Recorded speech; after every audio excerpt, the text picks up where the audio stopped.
Monster! Polish developer Rebel Wolves has worn a confident face since it first revealed the Blood of Dawnwalker early last year. The blood-soaked reveal trailer featured a gorgeously grisly cutscene, an unmistakably Slavic score, and a snapshot of a sprawling medieval open world. Crafted by many of the minds behind The Witcher 3, everything we've seen since has effectively proclaimed that this new vampire RPG intends to fight in the same leagues as CD Projekt Red's best. My recent visit to Rebel Wolves was something of a proving ground then. Until now, all access to the Blood of Dawnwalker had been hands-off. But for this IGN first demonstration, I'd be playing for 4 hours straight, beginning with selecting Start New Game from the main menu. 240 minutes later, my long-held feelings were mostly confirmed. The Blood of Dawnwalker has plenty of that Witcher magic, but it fuels something with its own equally interesting identity. Kurt, we need to get back home. Father will be worried.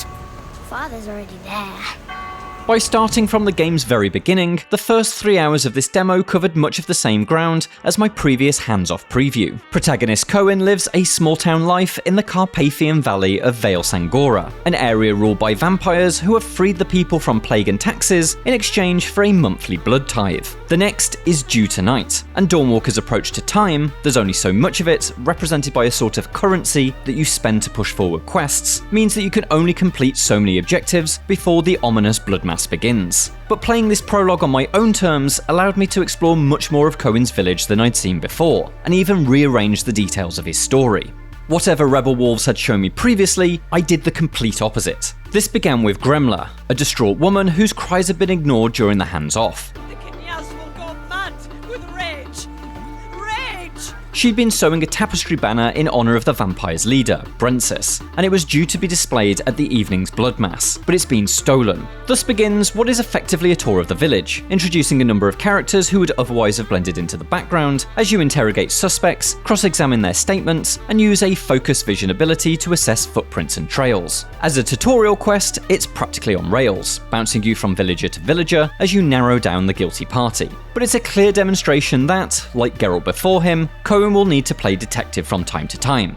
And when you find the culprit, it's up to you how to deal with them. The situation is far from obvious, and your choice twists one of the prologue's key events.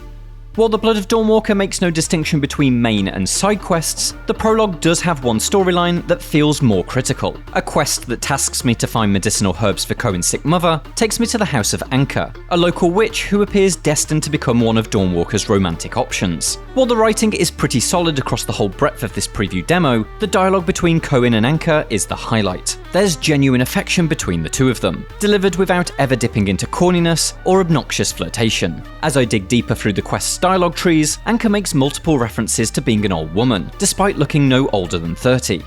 That's what love is. Apparently. Apparently. I may be a wise old woman, Cohen. It's a subtle combination of both character and world building. Plague and hardship means no one lives long around here, and Anka's role as the local healer has made her wise beyond her years.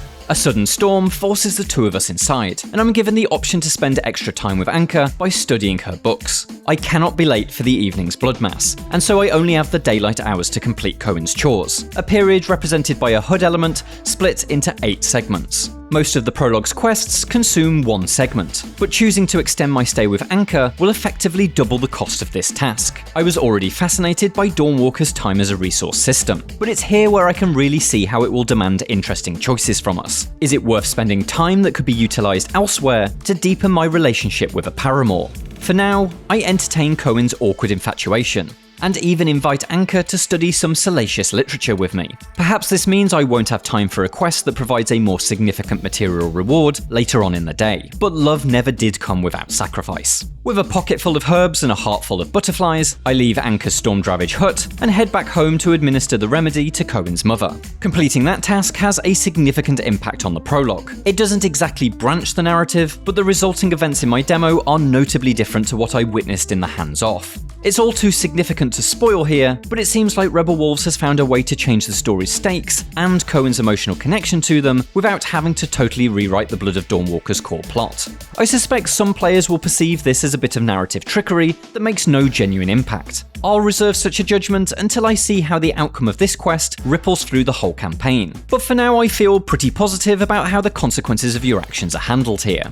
By the prologue's end, Cohen has become the titular Dawnwalker, a man by day and a vampire by night. And with the first elements of his toolset unlocked, I'm thrown into the open world of Vale Sangora. From what I can see, the valley is large without threatening to overwhelm. There's a lot of ground to cover, which you can do so by magically increasing your run speed during the day or by transforming into a wolf when the moon rises. But the world doesn't appear large enough to turn this into a Skyrim that you'll be exploring for hundreds of hours over multiple years.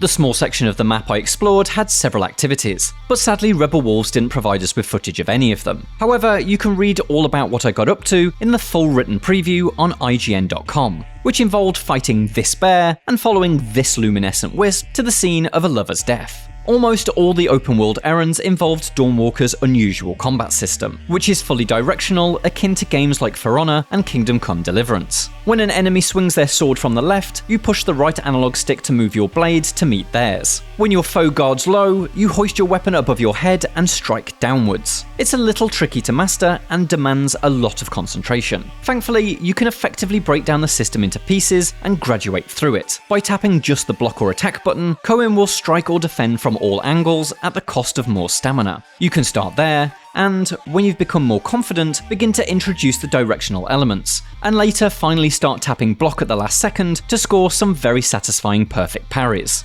When it all comes together, there's a real rhythm to the combat, especially in single opponent duels. But an unexpected blow, or an additional assailant joining the melee, could easily knock me out of that rhythm, and the consequences were fatal. It's very difficult to heal mid-battle. I was exploring at night, so I had access to my vampire skills, but the neck-chomping ability only restores Cohen's health by a fraction, and its cooldown feels like an eternity when you're on the knife edge between life and death. Combine this with enemies that all feel like they have health pools 15% too deep, and repeat encounters against 6 or so soldiers at a time, and I found the combat system's strong foundations eventually became arduous. By the end of my hour in the open world, I was feeling fairly burnt out on Dawnwalker's swordplay.